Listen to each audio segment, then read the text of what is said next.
Pandian store சரியில்லை. Today எபிசோடில் நம்ம பாண்டியன் இருந்துட்டு சரவணன் கிட்ட போயிட்டு, ஆமாம் சரவணா, மயிலோட அப்பா வந்து வீட்டில் நீ யாரோ ஒரு பொண்ணு கூட பேசிகிட்டு இருக்கிறதா ஒன்று சொன்னாங்கல்ல, அது உண்மை போல் இருக்கே அப்படின்ற மாதிரி சொல்லிடுறாங்க. இதை கேட்டோன்னே சரவணன் வந்து பயங்கரமாக ஷாக் ஆகுறாங்க. இல்லைப்பா, அது வந்து உளறிட்டு போகிறாரு. இல்லை, வீட்டில் கூட சில நேரத்தில் தங்கமயில் இருந்துட்டு அவர் வேற ஒரு பொண்ணு கூட பேசுகிறேன்னு சொன்னாங்களே, அது உண்மையா? இல்லைப்பா, அப்படியெல்லாம் எதுவுமே கிடையவே கிடையாது. இல்லை சரவணா, நானும் கொஞ்ச நேரத்துக்கு முன்னாடி நீ கோயிலுக்கு டெலிவரி எடுத்துகிட்டு போனேன்ல, அப்போ நான் உன் பின்னாடி தான் நான் வந்தேன் அப்படின்ற மாதிரி சொன்ன உடனே சரவணன் வந்து பயங்கர அதிர்ச்சி ஆகுறேங்க. என்னப்பா சொல்கிறீங்க? அதுக்காக உன் மேலே நான் சந்தேகப்பட்டெல்லாம் வரல. என்ன காரணம்னு தெரிஞ்சுக்கிறதுக்காக தான் நான் வந்தேன். ஆனால் அவங்க சொன்ன மாதிரி தானே நீ ஒரு பொண்ணு கூட பேசிக்கிட்டு இருக்க அப்படின்ற மாதிரி சொல்லிடுறாங்க. இதை கேட்டோன்னே சரவணன் இருந்துட்டு, அப்பா நீங்கள் நினைக்கிற மாதிரிலாம் எதுவுமே கிடையாது. நீங்கள் கோயிலில் பார்த்தது என்னுடைய ஃப்ரெண்டு. அவங்க ஏற்கனவே டிவோர்ஸ் ஆகிடுச்சு. அதனால் அவங்க மன கஷ்டத்தை என்கிட்ட சொல்லுவாங்க. என்னோட மன கஷ்டத்தை நான் அவங்கக்கிட்ட சொல்லுவேன். என்னோட கஷ்டத்தை நான் உங்கள் எல்லார்கிட்டேயும் சொல்ல முடியாதுப்பா. ஏற்கனவே நீங்கள் எல்லாரும் என்னை நினச்சி ரொம்பவே வருத்தத்தில் இருக்கீங்க. மேலும் மேலும் நான் கஷ்டப்படுறேன்னு சொல்லிட்டு உங்ககிட்ட வந்து சொன்னால் நீங்கள் மறுபடியும் தான் கஷ்டப்படுவீங்க. அதனால தான்ப்பா நான் என் ஃப்ரெண்டுக்கிட்ட சொல்லி மனசை கொஞ்சம் ஆறுதல் படுத்திக்கிறேன். நீங்கள் நினைக்கிற மாதிரிலாம் எதுவுமே கிடையாது. ஃப்ரெண்டுன்னு சொல்கிறேன். கொஞ்சம் நாளைக்கு முன்னாடி காலேஜில் ஒரு பொண்ணை விரும்புகிறதா சொன்னல, நான் கூட சொந்த பதம் எதுவும் இல்லை, வேண்டாம் விடுன்னு நான் சொல்லிட்டேன். அந்த பொண்ணா இது அப்படின்னு சொல்லிட்டு கேட்கவும், அப்பா அது வந்து ஆமாப்பா அந்த பொண்ணு தான். ஆனால் அதுக்காக நீங்கள் நினைக்கிற மாதிரியெல்லாம் கிடையவே கிடையாது. நான் அந்த பொண்ணுக்கிட்ட ஜஸ்ட் ஃப்ரெண்டாக மட்டும்தான் பேசிக்கிட்டு இருக்கேன். மற்றபடி வேறு எந்த நோக்கத்தோடவும் அவகிட்ட நான் பேசலப்பா அப்படின்ற மாதிரியே சொல்லிடுறாங்க. நீங்கள் வேண்டான்னு சொல்லுங்கள், நான் கண்டிப்பாக பேசுகிறத நிறுத்திடுறேன். அது மட்டும் கிடையாது, மயிலை நான் இன்னும் மறக்கலைப்பா. அதுக்காக மறந்துட்டியான்னு கேட்டால், ஏன் மறக்கலைனாலாம் கேட்காதீங்க.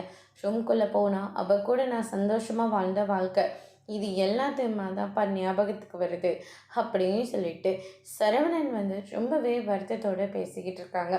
அதுக்கு அடுத்ததாக வந்து பார்த்திங்கன்னா, இதெல்லாம் சொல்லி உங்கள் யாரையும் கஷ்டப்படுத்தக்கூடாதுன்னு நான் நினச்சேன்ப்பா அப்படின்னு சொல்லிட்டு அவங்களுடைய மன கஷ்டம் எல்லாத்தையும் சொல்லி புரிய வைக்கிறாங்க. அதுக்கடுத்து தான் இந்த சைடு நம்ம செந்தில் இருந்துட்டு ஆஃபீஸ் முடிஞ்சு வீட்டுக்கு வராங்க. மீனா இருந்துட்டு இவ்வளோ நேரமாக வேலை கொஞ்சம் அதிகமாக போச்சு, அதனால தான் லேட் ஆகிடுச்சு, சரி வாங்க போய் சாப்பிட்லாம் அப்படின்ற மாதிரியே சொல்கிறாங்க. சரி உங்களுக்காக முதல்ல காஃபி போட்டு எடுத்துகிட்டு வரேன் அப்படின்னு சொல்லிட்டு காஃபி போடலான்னு போட்டு போகிறாங்க. மீனா தான் காஃபி போட போயிட்டாலே அப்படின்னு சொல்லிட்டு பணத்தை எடுத்துகிட்டு போய் கபட்குள்ளே வைக்கலான்னு போகிறாங்க. பணத்தை எண்ணிட்டுருக்கிற நேரம் நம்ம மீனா வந்து நிற்கிறாங்க. பயத்தில் பணத்தை கீழே போட்டுடுறாங்க. ஏதுங்க இவ்வளோ பணம் அப்படின்னு சொல்லிட்டு கேட்கவும், அப்பாவுக்கு பணம் கொடுக்க வேண்டியதாக இருந்துச்சுல, நான் ஆர்டிக் ஒன்று போட்டேன், அதனால் பணம் கொஞ்சம் வந்தது அப்படின்ற மாதிரி சொல்லிக்கிட்டு இருக்காங்க. ஆர்டிக் போட்டிங்களா? எப்போ போட்டிங்க?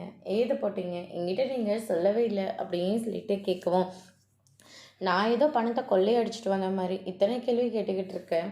அதெல்லாம் ஒன்றும் இல்லை, எதுக்கும் யூஸ் ஆகட்டுமேனு சொல்லிட்டு கொஞ்ச நாளைக்கு முன்னாடி இருந்து போட ஆரம்பித்தேன்.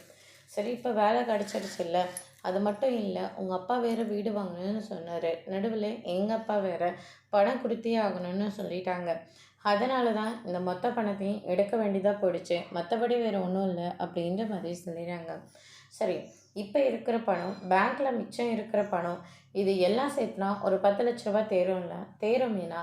ஏன் என்னாச்சு? இல்லை உங்கள் அப்பாவுக்கு கொடுக்கணும்ல, அதை எடுத்துகிட்டு போயிட்டு வேலைக்கு போகிறதுக்கு முன்னாடி கொடுத்துட்டு போயிடலாம் அப்படின்ற மாதிரி சொல்கிறாங்க. என்ன இப்போவே கொடுக்கணுமா? அதெல்லாம் ஒன்றும் வேண்டாம். ஏன் அவர் கொஞ்ச நாள் போனால் மறந்துடுவார், நம்ம கொடுக்காம விட்டுடலாம் நீ நினச்சிட்டியா? அப்படியெல்லாம் இல்லைங்க அப்படின்ற மாதிரி சொல்லிடுறாங்க. நாளைக்கு போகிறோம் கொடுக்குறோம் அவ்வளோதான் அப்படின்னு சொல்லிட்டு மீனா சொல்லிட்டு போயிடுறாரு. செந்தில் வந்து பயங்கர கோவத்தில் இருக்காங்க. இப்படி பண்ணிட்டேடா அப்படின்னு சொல்லிட்டு அதுக்கு அடுத்ததாக வந்து பார்த்திங்கன்னா, இந்த சைடு நம்ம கோமதி இருந்துட்டு எல்லாருக்கும் சாப்பாடு பரிமாறிட்டு இருக்காங்க. அப்போ கதிர் இருந்துட்டு, ராஜி எங்கம்மா? அவள் தாண்டா கிச்சனில் போட்டு உருட்டிகிட்ருக்கா, என்ன பண்ணிகிட்ருக்கா, அவளே வருவா, நீயே பாரு அப்படின்ற மாதிரி சொல்கிறாங்க. டயட் ஃபுட் சாப்பிட்டுட்ருக்காங்க. என்ன இதெல்லாம் அப்படின்னு சொல்லிட்டு கேட்கவும், என்னை சில பேர் குண்டா இருக்கேன், நல்லா சாப்பிட்டு சாப்பிட்டு துணியெல்லாம் டைட் ஆயிடுச்சுன்னு சொல்லி திட்டிகிட்டு இருக்காங்க அப்படின்ற மாதிரி சொல்லிடுறாங்க. நாங்கள்லாம் அந்த காலத்தில் எப்படியெல்லாம் சாப்பிட்டோம், அதனால தான் இப்போ கல் மாதிரி இருக்கோம். அதே மாதிரி சாப்பிடுங்கன்னாக்க நீங்கள் என்னென்னா யாரோ சொன்னாங்கன்னு சொல்லிட்டு இப்போ இதெல்லாம் சாப்பிட்டுட்ருக்க, இதெல்லாம் சாப்பிட்டா பசி எடுக்காதா? எடுக்கும், கொஞ்ச நாள் எடுக்கும், அதுக்கப்புறம் அதுவே பழகி போயிடும் அப்படின்ற மாதிரி ராஜி சொல்லிடுறாங்க. அதுக்கு அடுத்ததாக பார்த்தீங்கன்னா, அந்த மாதிரி யார் சொன்னாங்கன்னு சொல்லி போயிட்டு மூச்சு வாயெல்லாம் உடச்சி பல்லெல்லாம் பிடுங்கி விட்டுடுறேன் அப்படின்ற மாதிரி சொல்கிறாங்க.